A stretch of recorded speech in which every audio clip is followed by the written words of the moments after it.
Fala aí, gurizada! No vídeo de hoje, continuamos nossa saga para decifrar a sociedade capitalista. Estamos na seção 3 do Capital Livro 1, a produção do mais valor absoluto. Já falamos sobre o capítulo 5, o processo de trabalho e o processo de valorização, e hoje vamos estudar o capítulo 6, capital constante e capital variável. Então vamos lá. Os diferentes fatores do processo de trabalho, os fatores objetivos e o fator pessoal, ou os meios de produção e a força de trabalho, participam de diferentes modos na formação do valor dos produtos.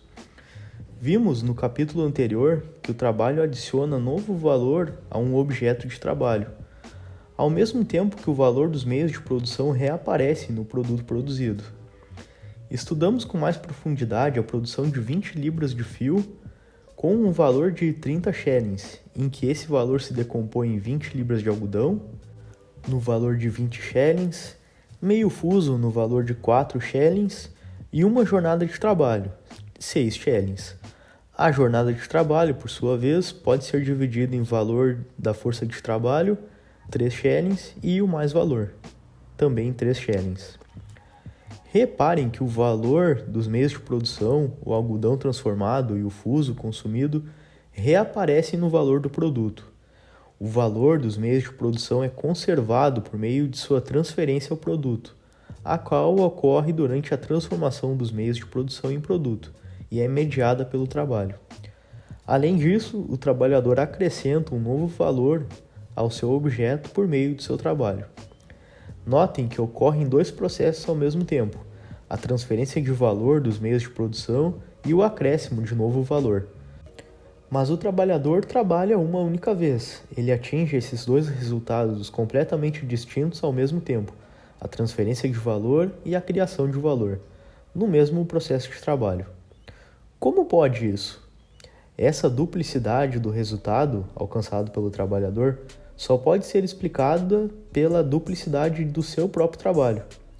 O trabalho do nosso trabalhador deve transferir valor e criar valor, transmigrar os valores dos meios de produção e adicionar tempo de trabalho.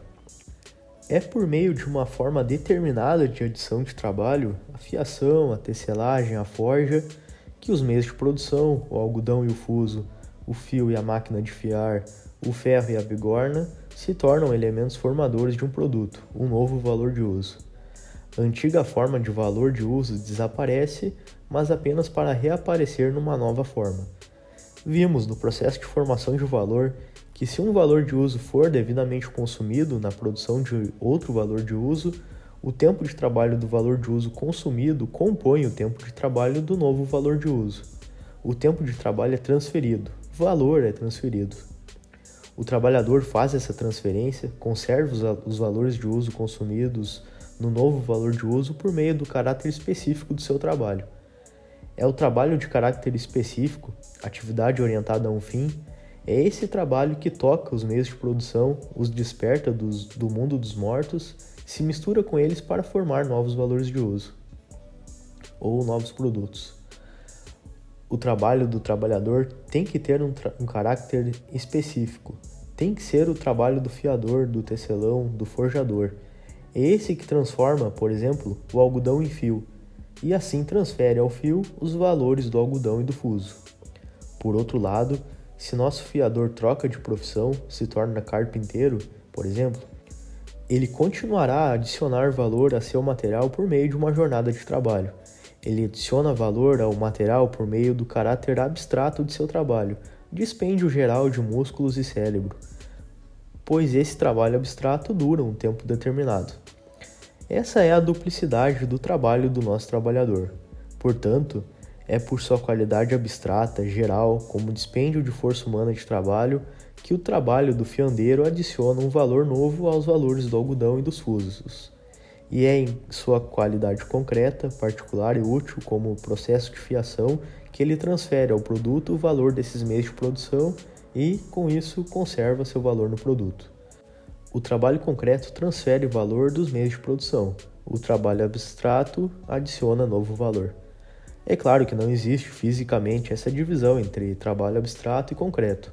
O trabalho é um só, ele é sempre despendido de maneira concreta ou útil, mas tem um duplo caráter, tal qual a mercadoria, que tem valor de uso e valor. Vamos analisar alguns fenômenos onde a duplicidade do trabalho pode ser observada. Vamos pensar o seguinte cenário. No cenário 1, um fiandeiro fia 20 libras de algodão em 36 horas. Ocorre aí um avanço tecnológico nessa área. O mesmo fiandeiro fia agora 20 libras de algodão em 6 horas. Em relação ao trabalho concreto, esse sextuplicou a sua força. Antes ele fiava 20 libras de algodão em 36 horas. Agora ele fia 120 libras de algodão nas mesmas 36 horas. 6 vezes mais valores de uso são produzidos no mesmo tempo. Mas em relação ao trabalho abstrato, tanto as 20 libras de algodão produzidas antes do avanço tecnológico quanto as 120 libras de algodão produzidas após o avanço tecnológico absorvem o mesmo tempo de trabalho. Em outras palavras, 20 libras de algodão produzidas após o avanço absorvem 6 vezes menos tempo de trabalho do que as 20 libras produzidas antes do avanço. O valor do algodão, a matéria-prima, contido no fio produzido após o avanço tecnológico, é 6 vezes maior, pois ao sextuplicar a produção do fio é necessário sextuplicar também a matéria-prima utilizada. Isso revela a diferença essencial entre as duas propriedades do trabalho, que agem simultaneamente, uma conservando e a outra criando valor. Quanto mais tempo de trabalho necessário é incorporado na mesma quantidade de algodão durante a fiação, maior é o valor novo adicionado ao algodão. Porém, quanto mais libras de algodão são fiadas no mesmo tempo de trabalho, maior é o valor antigo conservado no produto. Vamos supor outro cenário.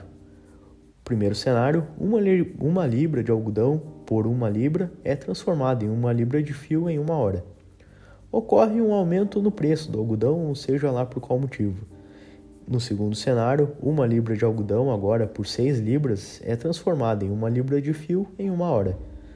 Em relação ao trabalho abstrato, nada mudou, o tempo de trabalho segue o mesmo, logo o valor adicionado segue igual.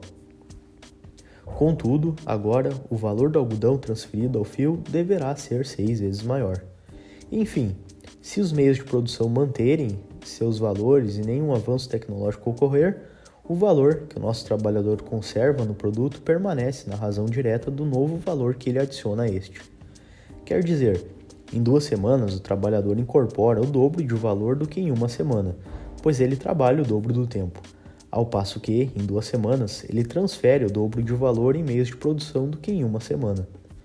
Pode-se dizer que o trabalhador sempre conserva valores anteriores na mesma proporção em que adiciona o novo valor. Vamos adiante. Valor só existe numa coisa, num valor de uso. Inclui aqui o homem, que é uma coisa, viva e consciente, desconsiderando, claro, os signos de valor. A destruição do valor de uso implica a destruição do valor. Porém, isso não ocorre exatamente com os meios de produção. Esses, ao serem transformados ou consumidos no processo de produção, só perdem a figura originária de seu valor de uso para, no produto, ganhar a figura de outro valor de uso. Em certo sentido, alguns meios de produção podem ser destruídos no processo de produção, mas seus valores não são destruídos, e sim transferidos aos produtos. Logo veremos alguns exemplos disso. Lembram do processo de metamorfose de mercadorias que vimos lá no capítulo 3? Lá vimos que o valor deve existir em algum valor de uso, não importa qual. No processo de produção ocorre algo similar. O valor dos meios de produção é transportado para o produto à medida em que o meio de produção é transformado ou consumido. E aqui inicia uma discussão crucial a respeito dessa transferência de valor que explanamos. Diferentes fatores objetivos, matérias-primas e meios de trabalho, se comportam de maneira distinta no processo de trabalho. Vamos a alguns exemplos. O carvão usado como combustível para a máquina ou a graxa para lubrificar desaparece no processo de produção. A tinta que colore o algodão é consumida e reaparece no produto. O algodão tem o seu corpo modificado ao ser transformado em fio. Em suma, a matéria-prima e os materiais auxiliares perdem a figura independente com que ingressam no processo de trabalho. O mesmo não ocorre com os meios de trabalho, como uma ferramenta, uma máquina, o edifício de uma fábrica, um barril, etc. Esses devem conservar sua figura original para serem úteis. Depois de não mais úteis, ainda assim mantêm o seu corpo independente em relação aos produtos que ajudaram a criar. Mas então, como esses meios de trabalho transferem valor aos produtos? O meio de trabalho, uma máquina de fiar, por exemplo, transfere valor gradualmente ao produto ao longo de toda a sua vida útil, à medida em que é usada. Se a nossa máquina durou 10 anos, durante os processos de trabalho nos quais ela foi usada, ela transferiu todo o seu valor aos produtos que ajudou a construir durante esse período de 10 anos. Esse período de 10 anos, que se refere à vida útil de um meio de trabalho, chamamos de tempo de vida. E esse tempo de vida nos é dado pela experiência. Vamos dar outro exemplo. Temos um meio de trabalho que dura 6 dias. Desse modo, a cada dia de trabalho ele perde, em média, 1/6 de seu valor de uso e, por conseguinte, transfere 1/6 de seu valor ao produto diário. Esse valor que é transferido aos produtos corresponde à depreciação dos meios de trabalho. E com o meio de trabalho ocorre o mesmo com o homem. Todo homem morre 24 horas a cada dia. Porém, apenas olhando para o homem não é possível perceber com exatidão quantos dias ele já morreu. O meio de produção jamais transfere ao produto mais valor do que o valor que ele perde no processo de trabalho por meio da destruição de seu valor de uso. Em outras palavras, um meio de produção jamais transfere mais valor do que ele mesmo possui. Vamos pensar outro exemplo semelhante. Uma máquina que tem um valor de 1.000 libras e se consome em 1.000 dias. Nesse caso, 1/1000 do valor da máquina é transferido diariamente ao seu produto. Em outras palavras, 1 libra por dia adicionada ao produto, proveniente da depreciação da máquina. Notem que o meio de trabalho, a máquina, sempre entra totalmente no processo de produção. Sempre usamos a máquina inteira todos os dias. Porém, ela entra apenas parcialmente no processo de valorização. A cada dia, ela transfere um pouquinho de valor. Aqui, a diferença entre o processo de trabalho e o processo de valorização se reflete nos meios de produção. O meio de produção atua de modo inteiro como elemento do processo de trabalho e de modo apenas fracionado como elemento da formação de valor. Por outro lado, um meio de produção pode entrar de modo inteiro no processo de valorização, embora entre apenas de um modo fracionado no processo de trabalho. É o que ocorre quando usamos 115 libras de algodão para fiar, mas apenas 100 libras se tornam fio e 15 libras são desperdiçadas. Porém, se essas 15 libras desperdiçadas necessariamente fazem parte da produção, quer dizer, se são necessárias 115 libras de algodão para produzir 100 libras de fio e já é esperado do processo 15 libras de resíduo, então essas 15 libras de resíduo também compõem o valor das 100 libras de fio, mesmo não compondo o valor do seu corpo. As 115 libras de algodão entram totalmente no processo de valorização, mas não totalmente no processo de trabalho, pois 100 libras são transformadas e 15 libras são resíduo. Isso vale para todos os detritos necessários ao processo de trabalho, exceto se tais detritos forem constituir novos meios de produção, que é o caso, por exemplo, dos detritos das grandes fábricas de máquinas de Manchester, onde montanhas de resíduo de ferro, reduzido a pequenas lascas por máquinas ciclópicas, à noite são transportados em grandes vagões até os fornos de fundição e, no dia seguinte, retornam à fábrica como barras maciças de ferro. Então, os meios de produção transferem valor para os produtos à medida que perdem valor no processo de trabalho. O valor é transferido de uma figura, meio de produção, a outra figura, o produto. O limite máximo de valor transferido, obviamente, corresponde ao valor do meio de produção, ou seja, corresponde ao tempo de trabalho socialmente necessário para a produção de tal meio de produção. Um meio de produção nunca adiciona mais valor do que ele mesmo possui. Uma máquina pode custar 50 libras e participar de 2.000 jornadas de trabalho. Ainda assim, ela vai transferir para a totalidade de produtos que ela ajudou a criar nessas 2.000 jornadas de trabalho, no máximo 50 libras. Vamos dar uma retomada. O trabalho do trabalhador atinge um duplo resultado durante o processo de trabalho. Ele conserva os valores dos meios de produção, faz com que esses valores transmigrem dos meios de produção para o produto do trabalho, ao mesmo tempo que adiciona valor por meio do seu dispêndio genérico de energia vital, o seu trabalho abstrato. Esse resultado duplo ocorre ao mesmo tempo. Esse resultado duplo é o poder da força de trabalho em ação. Isso nada custa ao trabalhador, mas é muito rentável ao capitalista. É rentável, pois conserva o valor existente do capital. Então, o valor de uso dos meios de produção é consumido ou transformado pelo trabalho e transformado em produto. Seu valor não é consumido, ele é transmigrado, incorporado ao produto. O valor dos meios de produção reaparece, assim, no valor do produto. Detalhe importante: os valores dos meios de produção são transmigrados, eles não são reproduzidos, não são gastos e produzidos outra vez. Bem, vamos agora analisar mais de perto a força de trabalho em ação, o fator pessoal no processo de produção. Enquanto o trabalho, mediante sua forma orientada a um fim, transfere ao produto o valor dos meios de produção e nele o conserva, cada momento de seu movimento cria valor adicional, valor novo. Como vimos, a força de trabalho em ação transmigra valor e cria valor ao mesmo tempo.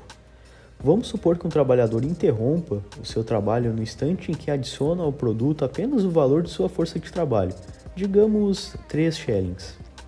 Tal valor constitui o excedente do valor do produto acima da parcela desse valor que é devida aos meios de produção. Esse é o único valor original surgido no interior do processo de produção, a única parte do valor do produto criada no processo de produção. Lembremos que esse valor diz respeito ao valor da força de trabalho que o capitalista comprou. O capitalista paga 3 shillings ao trabalhador, o trabalhador gasta esses 3 shillings com seus meios de subsistência diários e depois, no processo de trabalho, recria um valor de 3 shillings. Aqui sim temos um processo de reprodução do valor, pois ele é gasto e depois recriado. A substituição de um valor por outro é mediada, aqui por uma nova criação de valor. Já sabemos, no entanto, que o processo de trabalho pode durar além do tempo necessário para reproduzir e incorporar no objeto de trabalho um mero equivalente do valor da força de trabalho. Em vez de 6 horas, que aqui no nosso exemplo seriam suficientes para essa reprodução, o processo dura, digamos, 12 horas. Com isso, a ação da força de trabalho reproduz o seu valor e ainda produz o mais valor, que nada mais é que o excedente do valor do produto sobre o valor dos elementos formadores do produto, o meio de produção e a força de trabalho. Em outras palavras, o excedente do valor total do produto sobre a soma dos valores de seus elementos formadores é o excedente do capital valorizado sobre o valor do capital originalmente desembolsado. Meios de produção e força de trabalho não são mais do que formas de existência que o valor do capital originário assume ao se despojar da sua forma de dinheiro. Sobre os meios de trabalho, matéria-prima, matérias auxiliares e meio de trabalho, esses não alteram seu valor durante o processo de produção, por isso os chamamos de capital constante. Sobre a força de trabalho, a coisa é diferente. A força de trabalho reproduz o seu próprio valor e ainda produz um mais valor que varia de acordo com determinadas circunstâncias. Por isso, a chamamos de capital variável. Chegamos ao capital constante e o capital variável, lá do título do capítulo. Então, vimos que o capitalista adianta um capital na forma de dinheiro. Esse dinheiro é usado para comprar meios de produção e força de trabalho com o fim último de produzir o mais valor, ou se autovalorizar. Por isso, esse dinheiro inicial é capital. Os meios de produção e força de trabalho também são capital, pois são formas que o valor que se valoriza assume, participam do processo de valorização do valor. Os meios de produção não alteram seu valor durante o processo de produção, por isso são denominados capital constante. Já a força de trabalho reproduz o seu valor e produz um novo valor que varia de acordo com dadas circunstâncias, por isso é denominada capital variável. Meios de produção e força de trabalho, do ponto de vista do processo de trabalho, são fatores objetivos e fator pessoal. Meios de produção e força de trabalho, do ponto de vista do processo de valorização, são capital constante e capital variável.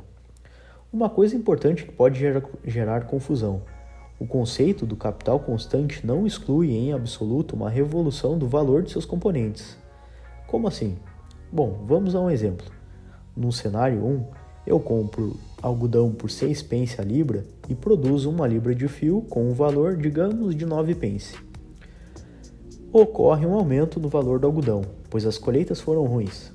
o valor do algodão passa a ser de 12 pence a libra. Então, no cenário 2, eu compro algodão por 12 pence a libra e produzo uma libra de fio com um valor, digamos, de 15 pence. Antes, o algodão transferia um valor de 100 pence ao fio. Agora, o algodão transfere um valor de 12 pence ao fio.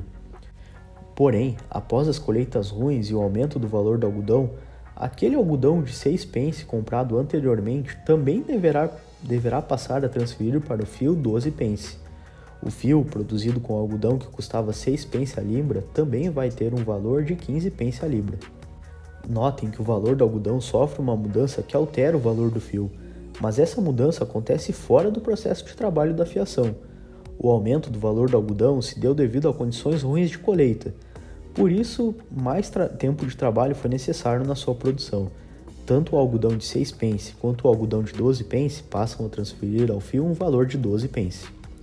O valor de uma mercadoria é, de fato, determinado pelo tempo de trabalho nela contido, mas essa própria quantidade é socialmente determinada.